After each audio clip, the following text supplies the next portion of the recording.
नमस्कार दोस्तों, कैसे हैं आप लोग। मेरा यूट्यूब चैनल में आपका स्वागत है। जो बच्चे जेई नीट की तैयारी कर रहे हैं तो उनको मैं एक ऐसा फार्मूला बताता हूँ जो किसी भी कंपाउंड का हाइब्रिडाइजेशन निकालने में आपकी हेल्प करेगा।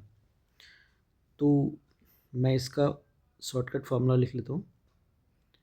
H means hybridization equal to 1/2 A plus B plus C plus D sigma. Okay, तो ए से आप समझ सकते हैं एनायन मतलब नेगेटिव चार्ज, जैसे किसी कंपाउंड पे होता है। यहाँ पे सी का मतलब है कैटायन, पॉजिटिव चार्ज, और पी मीन्स होता है number of electron in outermost shell of central atom. जो जो बीच में सेंटर में जो कंपाउंड होगा उसके आउटर मोस्ट सेल में कितने इलेक्ट्रॉन है, और डी है नंबर ऑफ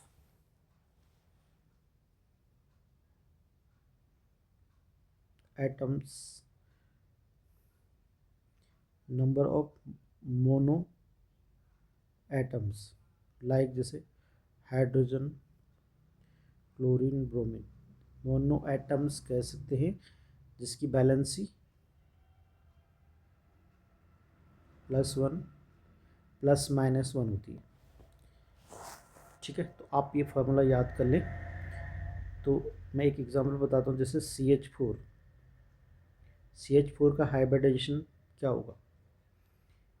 तो यहाँ पे जो सेंट्रल एटम है C, मतलब यहाँ पे A, एनायन 0 है, कैटायन मतलब पॉजिटिव चार्ज भी यहाँ पे 0 है, B सेंट्रल एटम यहाँ पे कार्बन है तो इसके 2 4, तो यानी कि ये 4 इसके आउटर मोस्ट सेल में इलेक्ट्रॉन है, और D मोनो एटम यहाँ पे 4 है क्योंकि हाइड्रोजन है। तो अब फार्मूला में रखते हैं hybridization equal to 1/2 A 0 plus B 4 plus C 0 और D यहाँ पे 4 सिग्मा बॉन्ड। तो ये हो गया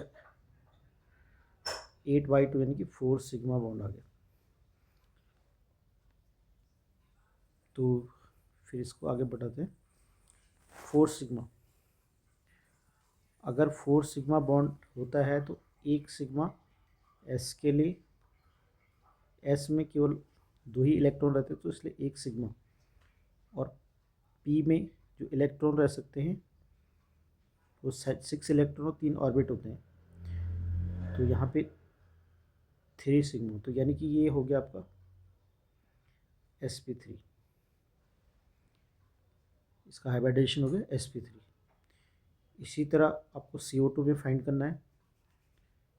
तो एनायन यहाँ पे 0 है, सेंट्रल एटम यहाँ पे 4 है क्योंकि कार्बन के आउटर मोस्ट सेल में 4 है, और कैटायन 0 है, और यहाँ पे मोनो एटम यहाँ पे भी 0 है। तो यानी कि हाइब्रिडाइजेशन हो गया 1/2 0 plus 4 plus 0 plus 0 sigma bond, यानी कि 2 सिग्मा बॉन्ड हो गया। क्योंकि S में एक ऑर्बिट होता है तो S होगा। अब जो रिमेनिंग होगा 1 सिग्मा और बच रहा है तो ये sp, तो इसमें हाइब्रिडाइजेशन हो गया sp हाइब्रिडाइजेशन। ठीक है,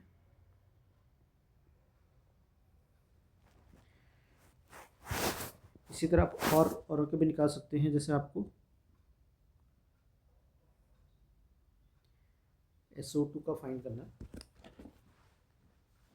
सल्फर डाइऑक्साइड में क्या हाइब्रिडाइजेशन, तो एनायन यहाँ पे 0 है, कैटायन 0 है।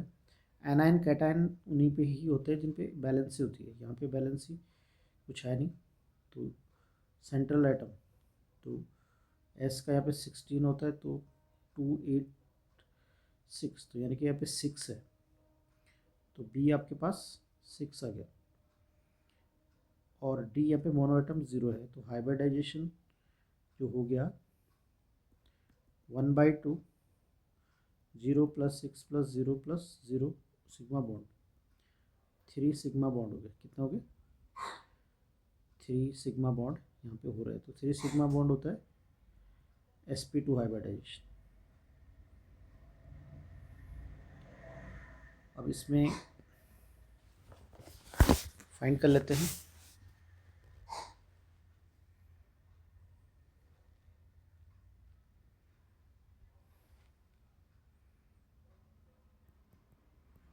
H2O, तो यहाँ पे जो सेंट्रल मॉलिक्यूल है O, ए यहाँ पे 0 है, बी यहाँ पे ऑक्सीजन यहाँ पे 6 है, मोनो एटम मतलब कैटायन 0 है, और मोनो एटम यहाँ पे 2 है। तो हाइब्रिडाइजेशन हो गया आपका 1/2 0 + 6 + 0 + 2 सिग्मा बॉन्ड, यानी कि 8 सिग्मा यानी कि 4 सिग्मा बॉन्ड आ गए। sp3 S1p3, तो ये हो गया sp3। अच्छा, कोई मैं और एग्जांपल ले लेता हूँ, जैसे PCl5 में क्या हाइब्रिडाइजेशन हो गया। तो फॉस्फोरस यहाँ पे सेंट्रल है, तो यहाँ पे NiN 0 सेंट्रल एटम में होते हैं 15 285, सेंट्रल एटम में 5 आ गया। क्लोरीन यहाँ पे 5 है, तो यानी कि यहाँ पे ये मोनो एटम यहाँ पे 5 हो गया, और यहाँ पे कैटायन भी 0 है। तो हाइब्रिडाइजेशन हो गया 1/2 A0 B5 cation 0 mono atom 5। तो ये हो गया आपका 10/2 यानी कि 5 सिग्मा। तो ध्यान रखना, s ऑर्बिट में एक सिग्मा बॉन्ड होते हैं, p ऑर्बिट में 3 सिग्मा बॉन्ड होते हैं, और 3 + 1 4, और यहाँ पे एक d आ गया। तो इसमें जो हाइब्रिडाइजेशन होगा sp3d। एक और एग्जांपल बता देता हूँ, जैसे IF7 में क्या हाइब्रिडाइजेशन होता है। तो ये यहाँ पे आयोडीन है, ये फ्लोरीन है। तो NiN यहाँ पे 0 है, सेंट्रल एटम में यहाँ पे जैसे क्लोरीन में 7 होते हैं, तो इसमें भी लास्ट में 7 होते हैं, और C कैटायन 0 और D मोनो एटम 7। तो hybridization according to formula 1/2 0 + 7 + 0 + 7 sigma, यानी कि 14 सिग्मा का हाफ होता है सेगमेंट 7 सिग्मा। तो ये हो गया आपका S1p3, और रिमेनिंग D में चले जाएंगे 3 1 4 3 7। तो ये हो गया sp3d3। तो हाइब्रिडाइजेशन sp3d5 तक होता है। तो आप किसी भी जो इनऑर्गेनिक कंपाउंड है, इसमें हाइब्रिडाइजेशन इजीली निकालते हैं। अब ऑर्गेनिक कंपाउंड में कैसे फाइंड करते हैं? ऑर्गेनिक यू नो दैट की वो चैन होता है, जैसे C2H6। ये डायग्राम बन के होता है, तो इसमें चैन बनानी पड़ती है। तो जैसे H C H H C H H H। तो यहाँ पे आप इजीली डायग्राम से देख सकते हैं कि एक कार्बन एटम के चारों ओर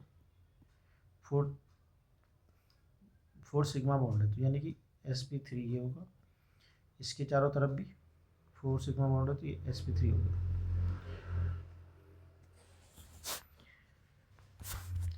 इसी तरह जैसे C2H4 में क्या होगा, इसको बोलते हैं इथीन। तो H C, ये H C H और H। तो यहाँ पे सिंपल सा हम सिग्मा बॉन्ड काउंट कर लेते हैं, बीच में डबल बॉन्ड होगा सिग्मा सिग्मा। तो 3 सिग्मा है तो sp2, तो 3 सिग्मा है तो sp2। अच्छा, इसमें जो पाई बॉन्ड होगा सिंगल बॉन्ड एक सिग्मा बॉन्ड होता है, 0 पाई होता है। डबल बॉन्ड में एक सिग्मा 1 पाई होता है। ट्रिपल बॉन्ड में एक सिग्मा और 2 पाई होता है। एग्जाम्पल जैसे बेंजीन,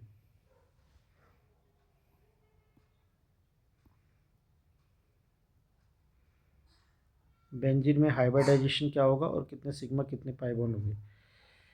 तो इसका स्ट्रक्चर आपको पता है, सी सी सी सी सी सी, एक एच इस पर लगा होता है।